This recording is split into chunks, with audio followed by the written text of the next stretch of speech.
FPO పాలకవర్గ సభ్యులకు మరియు సిబ్బందికి నా నమస్కారాలు. గత వీడియోలో మనం ఎఫ్పిఓకి సంబంధించి మహాసభ అంటే ఏంది, మహాసభ యొక్క విధులు మరియు బాధ్యతల గురించి తెలుసుకున్నాం. ఈరోజు ఎఫ్పిఓ పాలకవర్గం అనగానేమి, పాలకం యొక్క విధులు మరియు బాధ్యతల గురించి తెలుసుకుందాం. ముందుగా అసలు పాలకవర్గం అంటే ఏంది అనే ఒకసారి మనం గుర్తు చేసుకుందాం. ఎఫ్ఈఓ మహాసభలో నిర్ణయించిన కార్యక్రమాలను సమీక్షించి అమలుపరచుటకు బైలాలో పేర్కొన్న విధముగా ఎన్నుకోబడిన సభ్యుల సమూహాన్ని మనం పాలకవర్గము అని అనవచ్చు. పాలకవర్గ సభ్యుల సంఖ్యను బైలాలో తెలిపిన విధంగా ఉంటుంది. ఇది సభ్యుల పదవీ కాలానికి గుణిజాల రూపంలో ఉండే విధంగా చూసుకోవాలి. అంటే కనీస సభ్యుల సంఖ్య 10 కాబట్టి పదవీ కాలం 3 సంవత్సరాలకు ఉంటే 3 4 12 కానీ, 3 5 15 కానీ, 3 6 18 కానీ, ఇలా బైలాలో మనం సభ్యుల సంఖ్యని రాసుకొని ఉంటాం. ఒకవేళ బైలాలో ఉన్న సంఖ్య కన్నా మనం ఏదన్నా చేర్పులు మార్పులు చేయవలసి వస్తే బైలాని కూడా సవరించవలసి ఉంటుంది. పాలకవర్గ సభ్యులు నిర్ణీత కాలానికి ఎన్నుకోబడతారు. కానీ పాలకవర్గము శాశ్వతమైందని గ్రహించాలి. ప్రతి సంవత్సరం కొంతమంది మారి కొత్తవారు వస్తూ ఉంటారు. ఇప్పుడు మనం పాలకవర్గం యొక్క విధులు మరియు బాధ్యతల గురించి ఒకసారి చూసినట్లయితే, ఈ విధులు బాధ్యతలను మనం ప్రధానంగా 3 భాగాలుగా విభజించవచ్చు. అవి 1 పాలనాపరమైనవి, 2 ఆర్థికపరమైనవి, 3 చట్టపరమైనవి.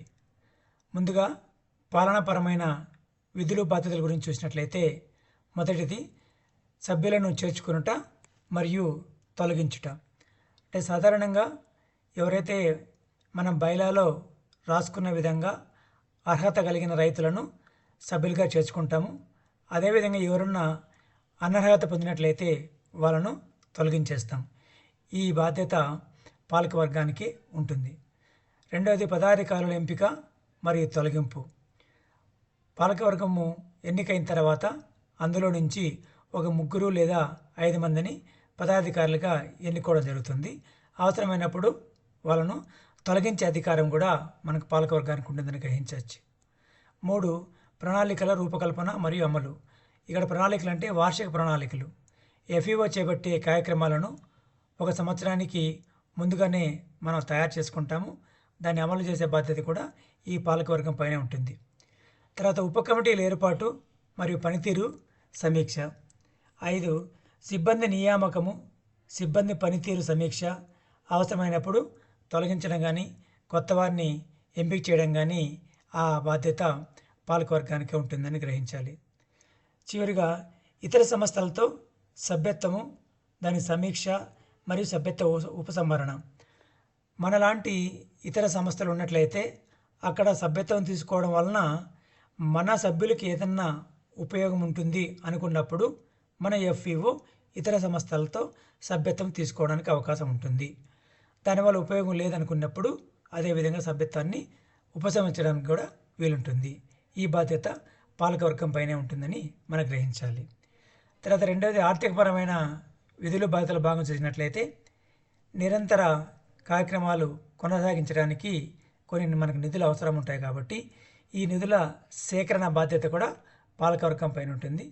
రెండవది సేకరించిన నిధులను ఎలా ఉపయోగించుకోవాలి, ఉన్న నిధులను ఎలా సంరక్షించుకోవాలి అనే బాధ్యత కూడా పాలకవర్గం పైనే ఉంటుందని గ్రహించాలి.